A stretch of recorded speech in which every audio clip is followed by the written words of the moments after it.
오늘 우리가 은혜 받을 하나님의 귀한 말씀은 신약성경 데살로니가전서 2장입니다. 1절에서 9절까지 우리 한 절씩 번갈아 읽도록 하겠습니다. 데살로니가전서 2장 1절부터 형제들아 우리가 너희 가운데 들어간 것이 헛되지 않은 줄을 너희가 친히 아나니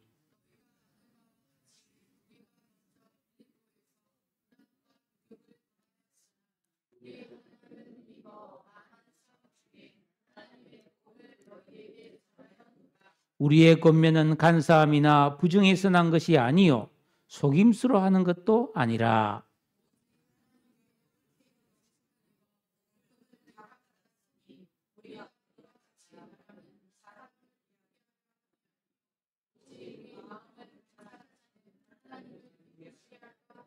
너희도 알거니와 우리가 아무 때에도 아첨하는 말이나 탐심의 탈을 쓰지 아니한 것을 하나님이 정언하시느니라.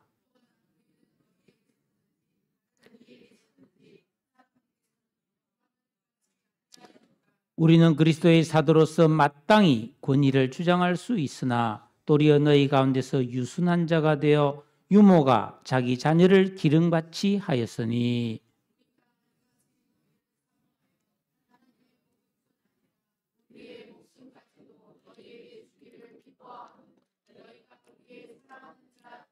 함께 형제들아 우리의 수고와 애쓴 것을 너희가 기억하리니 너희 아무에게도 배를 끼치지 아니하려고 밤낮으로 일하면서 너희에게 하나님의 복음을 전하였노라. 아멘. 우리가 살아가는 이 세상에는 많은 일들이 벌어지는데 예수 믿고 구원받은 성도라고 해서 다 우리 마음대로 되는 것이 아니죠. 참 그게 궁금한 일입니다. 정말 내가 믿음 생활을 잘하고 기도를 많이 한다면 다 내 뜻대로 되면 좋겠는데 성경을 읽어봐도 그렇지는 않은 것 같아요. 왜 그럴까요? 그것은 이 세상은 아무리 좋아도 천국은 아니기 때문이에요. 이 세상은 천국이 아니에요. 천국은 하나님 나라에 있는 것입니다. 그래서 우리는 그 천국, 정말 믿음 좋은 사람이 정말 염려 근심 없이 복락을 누리는 그 천국을 사모하고 사는 것이죠. 국민일보에 실린 간증입니다. 저 김포 하나로교회 박선희 권사님이 쓴 간증인데요. 2024년 7월 31일 나는 남편에게 내 신장 하나를 떼주는 이식수술을 했다. 남편은 하나님이 내게 주신 배필인 동시에 하나님의 일꾼으로 귀하게 쓰임받기 때문에 내가 신장 하나를 주는 것은 당연하다고 생각했다는 거예요. 사람에게는 두 개의 신장이 있지 않습니까? 이 신장은 우리의 피를 걸러주는 필터 역할을 하는데 우리가 피가 온몸을 돌아다니다 보면 온갖 것에 오염되고 우리가 뭐 음식 먹는데 속에도 다 농약 성분도 들어있을 수 있고 이물질이 들어있잖아요. 이 신장이 다 걸러주어서 피를 맑게 해줘야 우리가 살 수 있는 거죠. 근데 사람에게는 신장이 두 개가 있는데 하나만 있어도 사실은 생존에는 지장이 없어요. 근데 하나님께서는 예비로 하나를 더 딱 주셨다 이 말이에요. 그래서 종종 신장을 이식해 주는 경우가 있지요. 그래서 이 검사님이 많은 검사를 하고 수술대에 오르면서도 마음이 편안했고 씩씩하고 담대했습니다. 왜? 하나님께서 다 지켜줄 것을 믿었다는 거죠. 그런데 수술 후에 너무너무 큰 고통이 찾아왔어요. 이 신장을 떼주면은 그 보도를 보니까 그래요. 받는 사람은 조금만 째도 되는데 주는 사람은 많이 째야 돼요. 그리고 받은 사람은 아무 부작용이 없는데 떼준 사람에게는 부작용이 나타나는데 0.001% 1000명 중에 1명 나타날까 말까 하는 부작용이 이 권사님에게 나타난 거예요. 배가 풍선처럼 부풀어 오르고 하루에 2리터씩 물을 빼는 계속 응급실을 드나들고 배에다가 관을 꽂아서 물을 빼내야 돼요.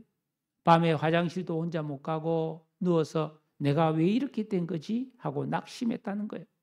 그리고 또 안 돼가지고 며칠 후에는 림프관을 막는 시술을 하는데 통증에 대한 두려움으로 몸도 마음도 크게 위축이 되었습니다. 기도도 안 되고 내가 왜 이럴까? 왜 이럴까?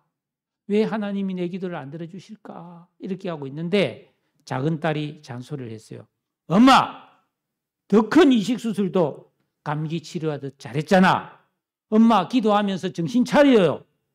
그 순간 정신이 번쩍 들었고 기도하기 시작했습니다. 그러면서 죽밥 떡누 그 교회 표래요. 죽이 되든 밥이 되든 떡이 되든 누룽지가 되든 하나님께 다 맡기자. 이런 생각으로 믿음이 딱 생기니까 두려움이 사라졌어요. 6시간 동안 시술을 받으면서 우리 주님은 십자가에서 못 박혀 피 흘리실 때 얼마나 아프셨을까. 이렇게 기도하면서 견딜 수 있었어요. 퇴원 후에 주위에서는 아이고 남편 살렸네. 대단하다. 이런 칭찬이 쏟아졌어요. 그러나 내 남편이기 이전에 하나님의 자녀요. 교회의 일꾼이며 아내인 내 건강도 하나님이 주셨고 이 콩팥도 다 하나님이 주신 건데 그렇기 때문에 들끝만큼도 내 자랑거리가 되지 않게 하고 하나님께만 영광 돌리려는 그런 마음으로 살았어요. 일주일 후에 퇴원을 했고요. 정기 진료를 받는데 그 담당 의사가 이런 부작용이 생겼는데 정말 완벽하게 치료가 되었다면서 너무너무 신기하다면서요. 이건 의학적으로는 좀 기적에 속하는 거라 우리 이식 역할을 위해서 권사님 꼭 기도 좀 해주세요. 이렇게 부탁할 정도로 했다는 거예요. 그래서 하나님께서 베푸르신 이 은혜를 잊지 않는 그런 부부가 되게 해달라고 날마다 간절히 기도 생활을 하면서 봉사도 하고 전도도 하면서 지금은 잘 살고 있다. 이런 간증이에요.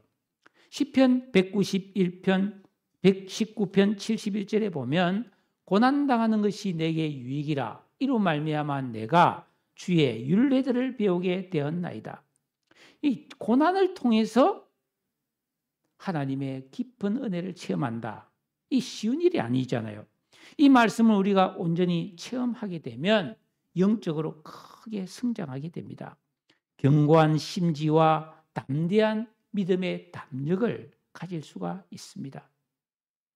한 작은 예로 지난주에 우리는 해피데이 전도 축제를 앞두고 특별 새벽 기도를 했어요. 여러분도 아시다시피 저는 매일 새벽 기도를 하지 않습니까? 그래도 특별이란 말이 붙으면 심적 부담이 매우 크고 몸도 훨씬 더 피곤합니다. 아마 참여하신 여러분들도 그러하셨을 것입니다. 그래도 하고 나면 은혜와 기쁨이 밀려옵니다.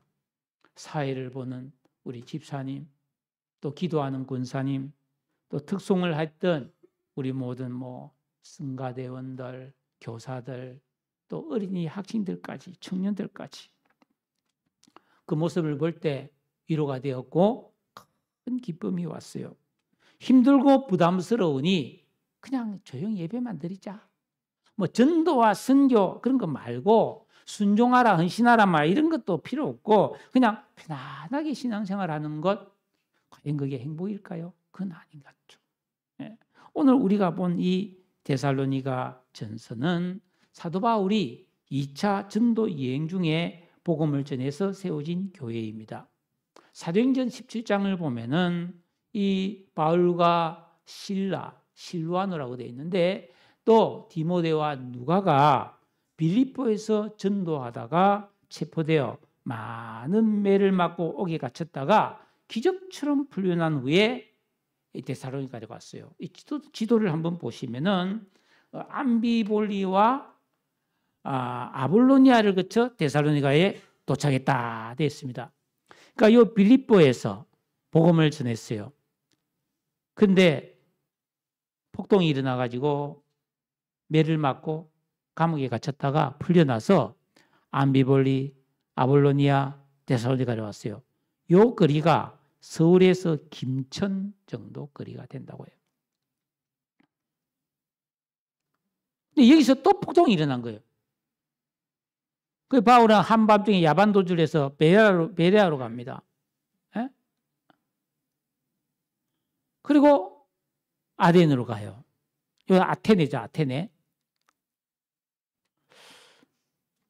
근데 여기서 바울이 걱정이 되는 거예요. 왜냐하면 데살로니가 교회에서 복음 전하다가 밤중에 도망을 와버렸으니까 이 사람들을 어떻게 해야 되냐 말이에요. 그래서 여기서 디모데를 가봐라 해서 보냅니다. 그 디모데가 다시 돌아와서 아이고 데살로니가 교회 성도들 신앙생활 잘하고 있더라 하는 말을 들으니까 바울이 너무 기뻐서 요 고린도에 가서 데살로니가에 편지를 보내는 게 바로 이 데살로니가 전서다라는 겁니다. 바울은 빌립보에서 출발해서 데살로니가에 도착했는데 이 데살로니가는 요 지역 전체가 마게도니아라고 성경에 나오는 지역입니다. 전체가 마게도니아인데 이 마게도니아의 수도가 데살로니가예요. 데살로니가에는 유대인들도 많이 살고 있어서 회당이 있었습니다. 유대인의 회당이. 바울은 그 회당에 들어가서 새 안식일에 3주 동안 안식일에 그들에게 복음을 전했는데 구약 성경의 내용을 가지고 예수 그리스도의 십자가의 죽으심과 부활 그리고 예수님이 그리스도이심을 담대하게 전했습니다.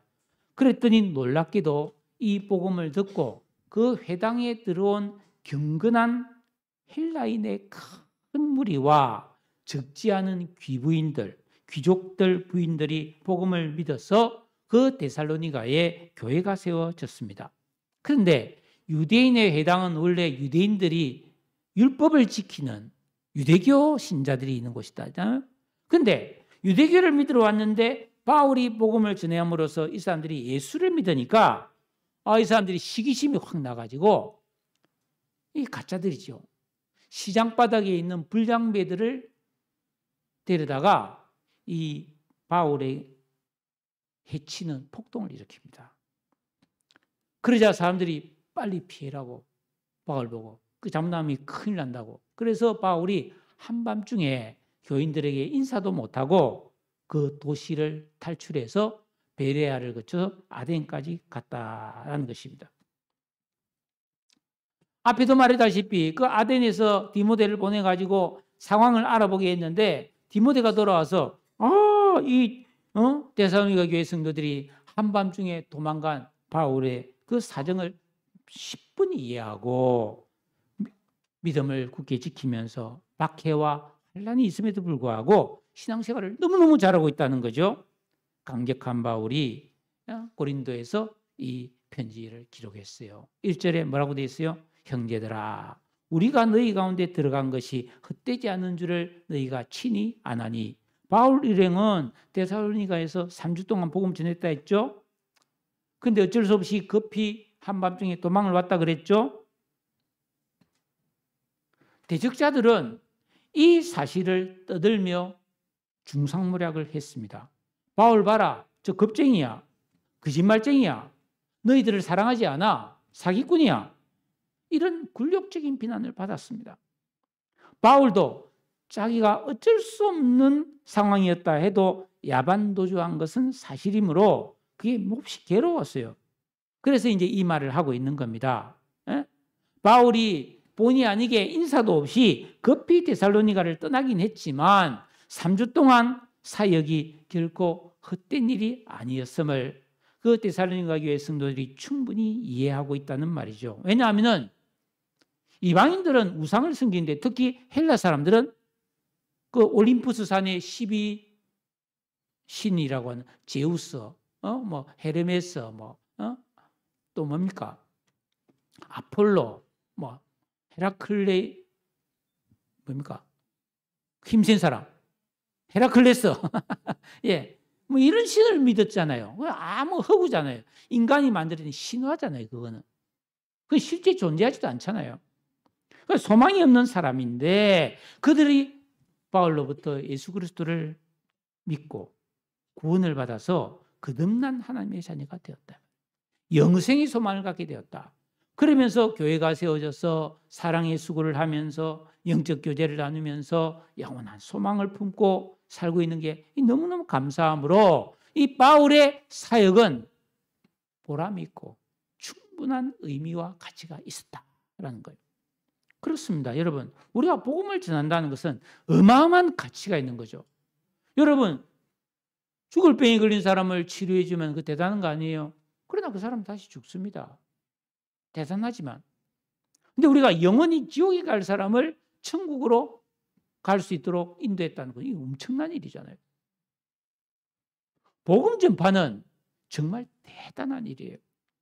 2절에 너희가 아는 바와 같이 우리가 먼저 빌립보에서 고난과 능욕을 당하였으나 우리 하나님을 힘입어 많은 싸움 중에 하나님의 복음을 너희에게 전했다. 예. 바울이 그 빌립보에서 시장에서 전도하는데 귀신 들린 여종 하나가 막 계속 따라다니면서 당신 예수 잘 믿는 사람이지, 당신은 하나님의 종이지 하면서 계속 귀신 들린 여자가 막 이렇게 말하니까 바울이 너무 괴로웠어요, 영적으로. 그래서 귀신을 확 쫓아내버렸습니다. 그랬더니 요 여종의 주인이 그 귀신 들린 여종을 통해서 점치어서 그 돈으로 수입을 얻었는데 귀신이 나가버서 여자가 치료를 받으니까 수입이 없어진 거로 인해서 열받아가지고 바울을 고발을 했어요, 고발을. 근데 그냥 고발한 게 아니라 폭동을 일으킵니다. 시장바닥에서 바울을 잡아가지고 옷을 다 찢어서 홀랑 벗겨가지고 마구 두드려 패가지고 지지지지 끌고 갔는데, 아이고 그 업장이라는 사람들도 뭐 앞뒤 가리지도 않고 재판도 안 하고 바울을 또 많이 때려가지고 거의 막 초죽음이 된 바울을 지하 감옥에 가둬버렸잖아요. 그러나 뭐 찬송하고 기도해서 옥문이 열리고 간수가 예수를 믿고 여차여차 해서 겨우 옥에서 풀려나서 온몸에 상처 두서인 상태로 이 데살로니가에 왔는데, 여러분 복음 전할 기분이 나겠습니까? 복음 전하다가 그렇게 매를 맞고 수모를 당했는데 여러분 전도할 힘이 있겠습니까? 심한 모욕감으로 너무너무 속상했단 말이죠. 그러나 우리 하나님을 힘입어 많은 싸움 중에 하나님의 복음을 너에게 전했다. 다 때려치우고 싶다. 뭐 이런 기분 들 수도 있겠지만 하나님께서 위로해 주시고 은혜 주셔서 데살로니가 교회에 복음을 전했어요. 불굴의 정신입니다. 그런데 또 폭동이 일어나는 거예요. 또 폭력배들이 막 난리를 피운 거예요. 그래서 예수 믿는다고 말한 사람, 바울이 묵고 있던 야손이라는 예수 믿는 사람 집에 있는데 그 집에 폭도들이 들이닥쳐서 바울을 찾다가 없으니까 그 집주인을 끌고 막 간 거예요. 사도 바울이 이렇게 악전고투를 하면서 복음을 전했다는 것입니다.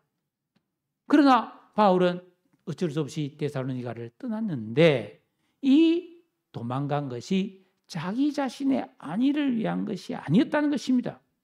여러분, 우리가 여기서 질문이 안 생기지 않습니까? 왜 하나님은 살아계신데, 왜 복음을 전하는데 이런 고난과 능력이 있는가? 세상이 약하기 때문에.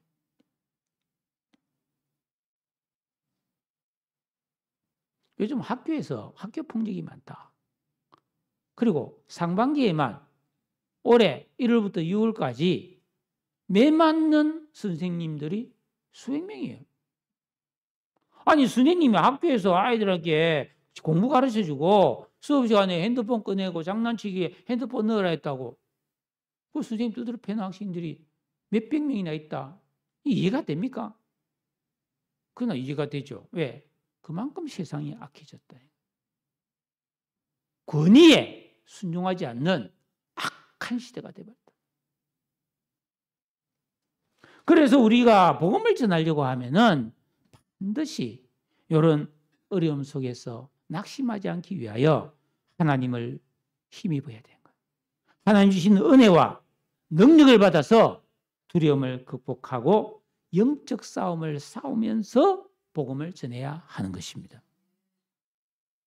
3절을 한번 봅시다. 우리 같이 한번 읽어볼까요? 3절 같이 읽습니다. 시작.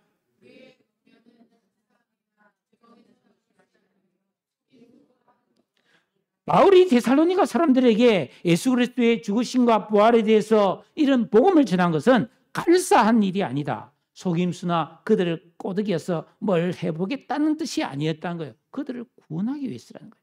부정한 것도 아니다. 추잡하고 불순한 동기도 아니었고 속임수, 기만이나 교활한 속셈으로 자기 어떤 이득을 취하기 위해서 한 것이 아니라는 것입니다. 여러분, 대적자들은 바울이 저 사람 도망갔잖아. 저 사람 원래 사기꾼이야. 그러면서 바울이 잘한 것은 이야기 안 하고 실수하고 잘만한 요 조그만한 거 하나를 꼬투리를 잡아가지고 거기에 확 프레임을 씌우는 거예요. 낙인을 찍어버리는 거예요. 저 나쁜 인간이다. 저 진짜 저 나쁜 인간이다. 이게 마귀적인 거예요. 여러분, 우리 그리스도인들은 이 세상을 살아가면서 이웃을 사랑해야 되잖아요. 이웃을 사랑하는 가장 중요한 방법 중에 하나가 상대방의 명예를 지켜주는 거예요. 부모도 자녀의 인격과 명예를 지켜줘야 됩니다. 자녀도 마찬가지죠. 당연히 부모를 공경해서 부모로서의 권위와 명예를 높여드려야 돼요. 우리 아버지, 우리 어머니, 너무 귀하신 분, 우리를 위해서 너무 수고하신 분, 얘기해야 됩니다. 남편도, 아내도, 형제도 다 마찬가지. 특히 교회 안에서도 여러분은 목회자의 명예를 지켜줘야 돼요. 저는 명예 없으면 이 일 못합니다. 안 그래요? 나를 무시하는데 내가 어떻게 복음 전하겠어요? 물론 불신자들이 그래 하는 거는 참아야 되죠.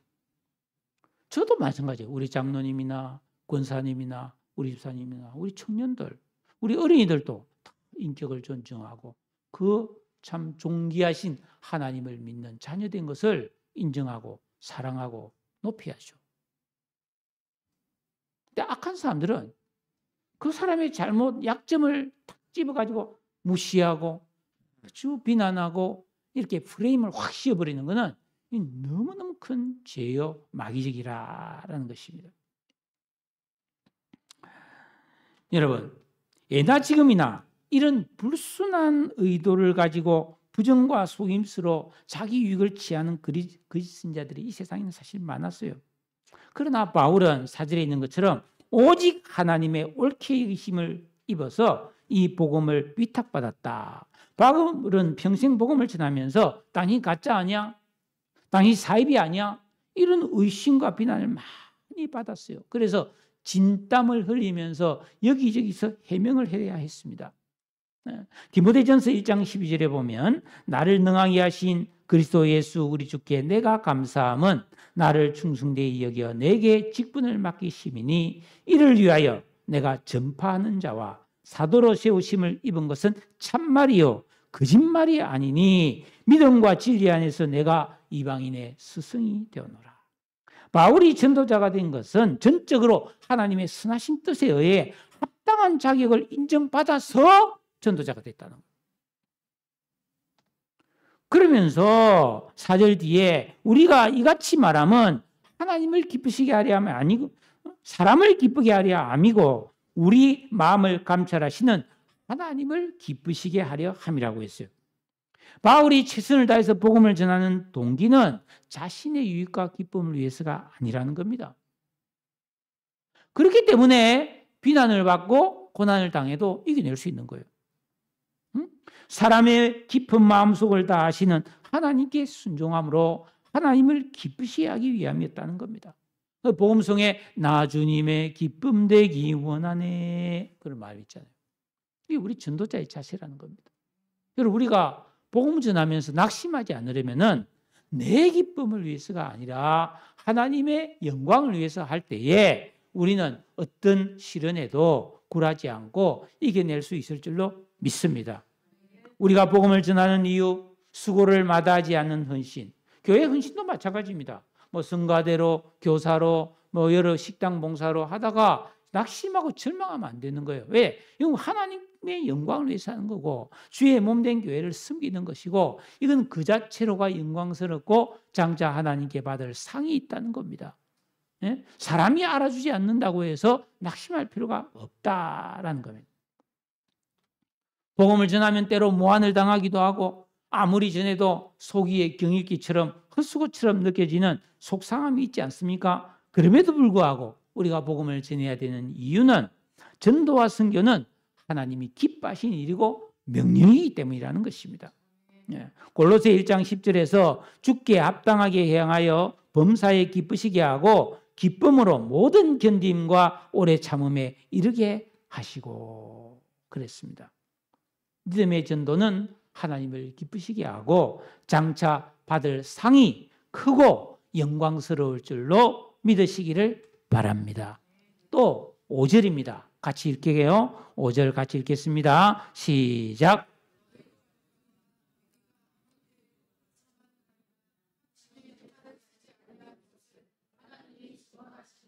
바울이 말합니다. 너희들도 알거니와 진심은 서로 통한다는 말처럼 데살로니가 교회 성도들은 3주 동안 바울이 복음 전하는 말과 행실을 봤어요.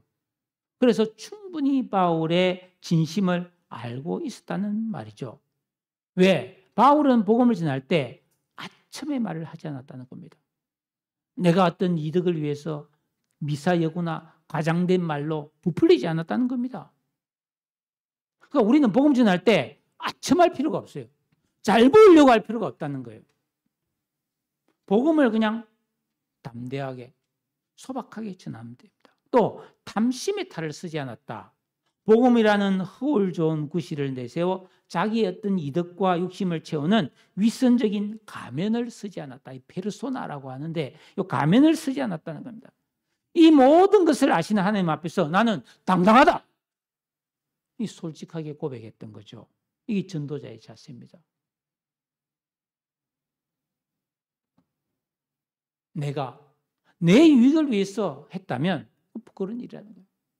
근데 바울은 그런 이중적인 마음이 조금도 없었다는 거죠. 그러면서 6절에 또한 우리는 너희에게서든지 다른 이에게서든지 사람에게서는 영광을 구하지 아니하였노라. 어떤 전도자들은 복음을 전하면서 내가 복음을 전했으니 나를 존경하시오. 좋은 대접받기를 바랍니다. 바울 일행은 개인의 유익이나 영광을 취하려 하지 않았습니다. 영광은 오직 하나님께만 돌려야 하기 때문입니다. 바울은 죽을 고생을 하면서 복음을 전했어도 자신의 수고와 공로를 내세우지 않고 매사에 절제하며 겸손했다는 겁니다.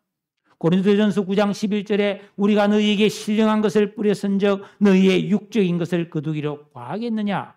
그러나 우리가 이 권리를 쓰지 않고 범사에 참는 것은 그리스도의 복음에 아무 장애가 없게 하려 함이로다. 아니 내가 너희들에게 이 귀한 복음을 전하지 않았느냐. 그러니까 너희들이 나를 뭐 좀 대접하는 걸 좋은 걸 주고 돈을 주고 뭐 먹을 것을 잘 대접하는 거 그거 당연하지 않느냐. 할 수 있다는 거예요. 그렇지만 그런 권리를 쓰지 않고 참았다는 겁니다.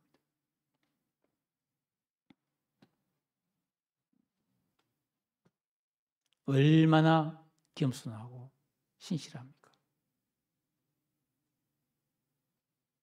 학생들, 내가 얼마나 공부를 열심히 했는데 나 좀 위로해 줘. 그럴 수 있죠. 부모 집에 가서. 밖에서 일하고 내가 오늘 얼마나 고생하고 왔는데 좀 잘해줘. 잘해줘야죠. 고생 왔으니까. 그죠? 네. 그렇지만 말하지 않고 묵묵히 오래오래 수고한 사람을 우리는 더 알아줘야 되겠죠. 교회 안에도 그렇지 않습니까? 말없이 묵묵하게 우리 성가대 지휘자도 그렇고 대원들도 그렇고 반주자도 그렇고 교사들도 그렇고 식당에서 식사 준비하는 거 쉽겠습니까? 얼마나 수고합니까? 내가 얼마나 수고했는데 나 좀 대접해 주시오. 이렇게 말한 분은 없어요. 그건 귀한 거죠. 우리는 그런 사람을 알아줘야 됩니다. 말은 안 해도 기도해 줘야 되고 위로해 줘야 되고 말 한마디라도 따뜻하게 감사할 줄 알아야 되겠죠. 예? 갈라디아서 1장 10절에 내가 사람들에게 좋게 하랴 하나님께 좋게 하랴 사람들에게 기쁨을 구하랴 내가 지금까지 사람들의 기쁨을 구하였다면 그리스도의 종이 아니니라. 진실한 그리스도의 종은 사람에게서 영광을 취하는 것이 아니라 오직 내 중심을 보시는 하나님이 주실 은혜와 그 약속의 축복을 사모하는 그런 믿음으로 사는 그런 성도가 참 성도요 진정한 일꾼인 줄로 믿습니다. 힘듭니다. 그 쉬운 일이 아닙니다. 그러나 인내하는 자에게 복이 있는 것이죠. 7절에 바울은 또 이렇게 말합니다. 다 같이 읽어볼까요? 7절입니다. 시작. 우리는 그리스도의 사도로서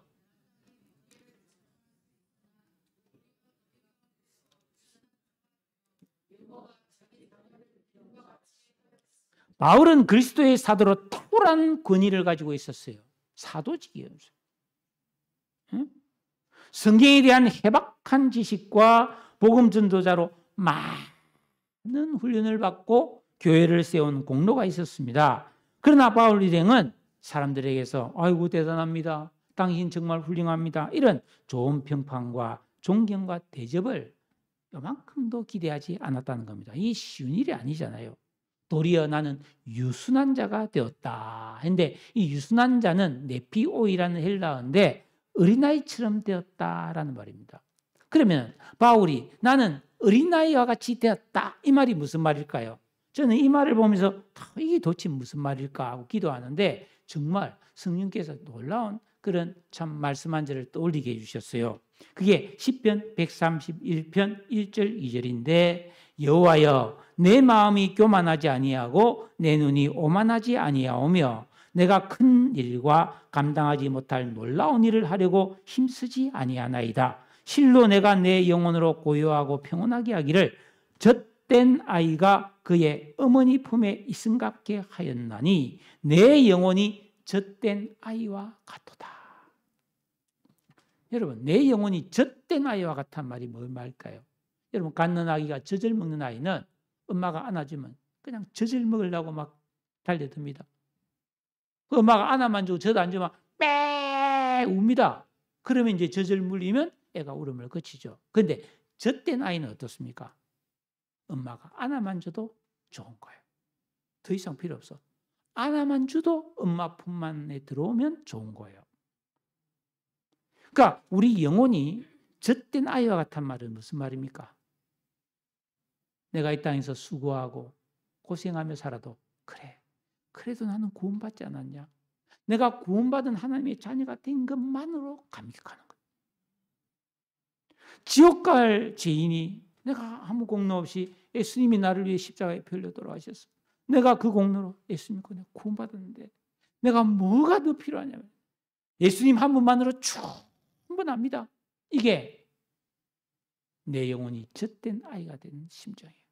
바울은 이런 세 사람의 의식과 지각과 인격과 감성이 있었기 때문에 사람들이 뭘 나한테 잘해주고 이게 대해서 별 관심이 없었다는 겁니다. 하나님의 은혜와 사랑으로 내가 받은 구원으로 충분히 만족했다는 말입니다. 그래서 빌립보서 4장 11절에 내가 자족하기를 배웠다고 했어요. 네? 내가 풍부에 찰 때나 비천에 찰 때나 일체의 비결을 배웠다. 이 엄청난 영적 경지에 올란 사람이 바울이에요. 여러분 자주 서운함을 느낄 때가 있습니까? 왜 나를 알아주지 않느냐는 그런 속상함이 있습니까? 내가 얼마나 대단한데, 내가 얼마나 고생했는데, 내가 얼마나 수고를 많이 했는데 왜 나를 알아주지 않는가? 예. 그런 마음이 있는 사람은 정상입니다. 정상. 아담 스타일로서 정상입니다. 근데 우리 예수 믿는 사람은 그 수준에 머물면 안 되겠죠. 계명 지키고 기도하고 영적으로 성장해서 나를 알아주지 않아도 속상하지 않는, 내가 열심히 하고도 아무도 나를 안 알아주네. 그래도 속상하지 않는 영적 수준에 올라가야 됩니다. 이게요, 공자도 이 수준은 올라갔어요. 네? 그 논의에 있잖아요. 남이 나를 알아주지 않아도 화내지 않으면 군자가 아닌가. 논의 벨 앞에 나온 이야기입니다. 유교도 돌을 닦으면 그렇게 초연했다는 이 말이에요. 그럼 우리가 최고라고 하는 정말 하나님 말씀인 성경을 배우고 진리를 아는 성도로서 평생에 이런 수준에 못 나가면 되겠냐. 바울은 이렇게 겸손한 마음으로 반대로 다른 사람을 대할 때는 열심히 알아줬어요. 남은 나를 알아주지 않아도 나는 다른 사람을 열심히 알아준 사람이 되는 게 훌륭한 거죠. 그래서 유모가 자기 자녀를 기름같이 했다는 거예요. 여러분, 젖먹이 아이를 기르는 어머니의 그 심정, 그 수고는 누가 알까요? 저는 초등학교 다닐 때, 중학교 다닐 때 우리 위로 누님 네 분 계신데 결혼해서 아기를 낳으면 그때는 산후조리원이 없으니까 친정에 와서 산후조리를 하잖아요. 우리 집이 뭐 그런 넓은 집이 아니니까 그 아기를 데리고 와서 꼬맹이들 와가지고 그 산후조리를 하고 있으면은 막 겨울에는 있잖아요. 우리 방 안에 전부 기저귀가 막 항상 칼이 널려 있어요. 천기저귀가 애가 막 하루에 똥을 막 3번, 4번, 5, 6번 막 계속 싸니까 그걸 다 빨아서 안 마르니까 방 안에 늘어놓고 막 불을 떼가지고 더워 죽게. 그리고 막 매일 목욕시켜서 몸에 분 바르고 말이죠. 자다가도 꽤 울면 또 일어나서 젖 먹이고 이러면 골아떨어 자다가도 잠시 깰 때가 있어요. 짜증 나잖아요. 그러니까 여러분, 이 아기를 낳아 기르는 그 젖 먹이는 어머니가 얼마나 고생합니까? 바울은 그런 젖 먹이 아이를 기르는 어미의 심정으로 큰 희생을 치르면서 성도들을 양육했다는 거예요. 말씀을 가르치고 기도해 줬다는 거예요. 이사야 49장 15절에 여인이 어찌 그 젖 먹는 자식을 잊겠으며 자기 태에서 난 아들을 긍휼히 여기지 않겠는가. 이 전도자의 자세는.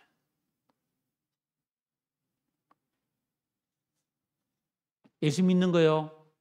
덜렁덜렁 믿어도 됩니다. 그래도 천국 갈 수 있어요. 예수 믿었으니까. 그러나 제대로 안 믿어보겠다 하면은 이 말씀이라는 아주 정교한 설계도에 따라서 요대로 집을 지은 사람이 설계도대로 짓는 것처럼 우리도 말씀이라는 설계도대로 내 자신의 믿음 생활을 착착착 해나갔을 때 굉장한 사람이 될 수 있는 거예요.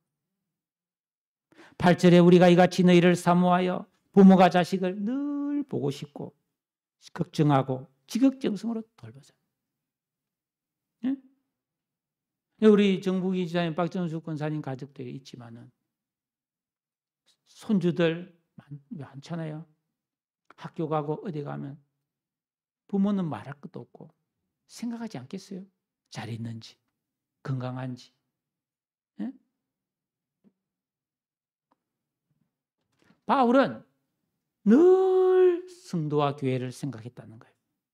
그래서 복음을 전했을 뿐 아니라 목숨까지도 기꺼이 바칠 각오로 그들을 사랑했다는 겁니다. 전도의 진심이었고 교회와 성도를 내 이웃과 내 이웃을 내 몸과 같이 사랑하신 말씀대로 그들을 사랑했다.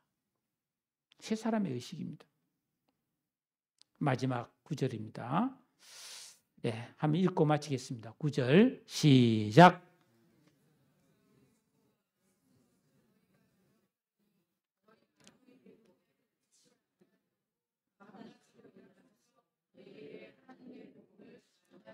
형제들아 우리의 수고와 애쓴 것을 너희가 기억하리니. 바울은 1장 2절 여러분 성경에 보시면 있습니다.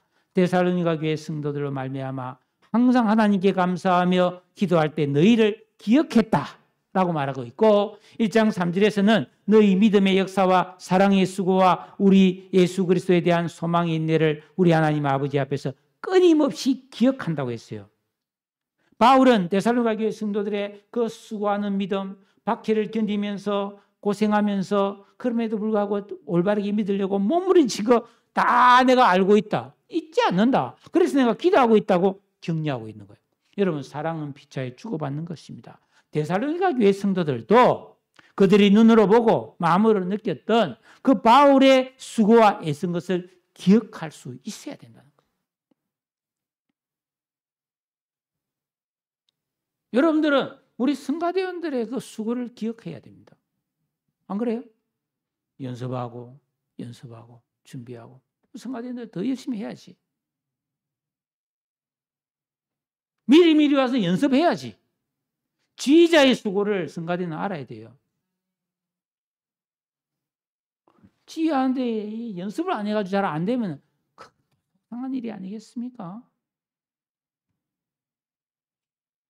진짜 죄송한 말씀이지만 최 목사의 수고도 여러분이 하셔야 돼요.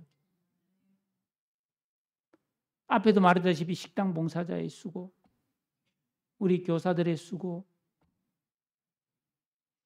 방송하는 우리 청년들의 수고, 우리 다 가정에서 아내의 수고, 남편의 수고, 또 공부하는 자녀들의 수고, 우리 서로서로의 좀 수고를 알아주고 기억해 주는 거.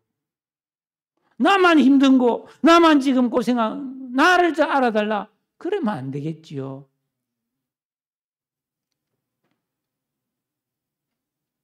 바울은 말했어요. 2장 10절, 우리 읽진 않았는데, 우리가 너희 믿는 자들 향하여 어떻게 거룩하고 옳고 흠없이 행하였는지에 대하여 너희가 증인이고 하나님도 그렇다는 거예요. 11절에 너희도 아는 바와 같이 이렇게 여러 번 강조하면서 내가 고생한 거 너희도 다 알아야 돼. 이렇게 말하는 이유는 뭘까요? 그것은 마귀에게 피동된 대적자들의 악평과 비방에 속지 않게 하기 위함입니다. 이처럼 전도자는 하나님과 사람 앞에서 한 점 부끄러움이 없으므로 담대할 수 있는 것입니다. 이 담대함이 얼마나 엄청난 파워를 주는지 여러분 요한일서 3장 21절에 사랑하는 자들아, 만일 우리 마음이 우리를 책망할 것이 없으면 하나님 앞에서 담대함을 얻고 무엇이든지 구하는 바를 그에게서 받나니. 내가 부끄러움 없이 믿음으로 살았다. 내가 부끄러움 없이 학교 다녔다. 그러면 내 마음에 담대함이 생긴다는 거예요. 아니면 내가 왜 그랬지? 내가 바보야. 이 자책감이 있으면 그거 참 슬픈 일이죠. 근데 내가 스스로 생각할 때 자책할 수 없을 정도로 최선을 다했다면 하나님 앞에 담대함으로 기도할 수 있고 그 기도는 하나님이 응답해 주신다는 거예요. 여러분 골치 아픈 일이 있습니까? 여러분 간절한 기도 제목이 있습니까? 그냥 달라고 이것보다는 내가 정말 정직하게 믿음 생활하면서 주님 부족하지만 최선 다했습니다. 도와주세요. 이런 담대한 기도가 필요합니다. 응답될 줄로 믿습니다. 회복될 줄로 믿습니다. 결론이에요. 사도 바울과 실라 디모데 누가 일행은 계속되는 박해와 시련 중에도 낙심하지 않고 하나님의 은혜와 능력을 힘입어서 복음을 전했어요. 마귀는 전도자를 낙심시키려고 중상모략과 고난과 고생을 계속 공격하고 모욕하고 괴롭힙니다. 그러나 하나님만 바라고 하나님만을 기쁘시게 하려는 순수한 전도자에게 하나님은 이길 능력을 주셨습니다. 간사함과 부정, 속임수가 아닌 사람을 살려야 되겠다는 순전한 그런 심정으로 복음을 전했어요. 아첨하지 않았어요. 탐심의 탈을 쓰고 속으로 호박씨까지 않았어요. 정직하게 복음을 전했더니 교회가 가는 곳마다 세워지고 믿을 것 같은 이방인들이 예수를 믿고 기쁨으로 신앙생활을 하면서 열매가 생기는 거예요. 오늘은 우리 해피데이 전도 나의 태신자를 작정하는 날입니다. 사람은 누구나 정상적인 생활을, 사회생활을 한다면 100명 정도의 아는 사람이 있다고 해요. 사회학적으로 보면. 그러면 내가 알고 있는 사람들 중에서 믿지 않는 사람, 그 중에서도 그래도 내가 가장 말을 하면 조금이라도 들어줄 것 같은 사람을 번호를 1, 2, 3, 4, 5, 6 참 먹여가지고 앞에 있는 세 사람부터 태신자로 정해놓고 기도하면서 전도하는 것, 여기 태신자 운동입니다. 전도 대상자를 정하고 복음을 전한다는 것은 수고가 따르는 일입니다. 그러나 모든 고생과 수고는 하늘나라에서 영광과 기쁨으로 바뀔 줄로 믿습니다. 하나님 주시는 큰 은혜를 여러분들이 경험하는 이 거룩한 전도운동에 동참하는 하나님을 기쁘시게 하는 전도자가 될 수 있기를 주님의 이름으로 축복합니다. 기도하겠습니다. 다 같이 기도합시다.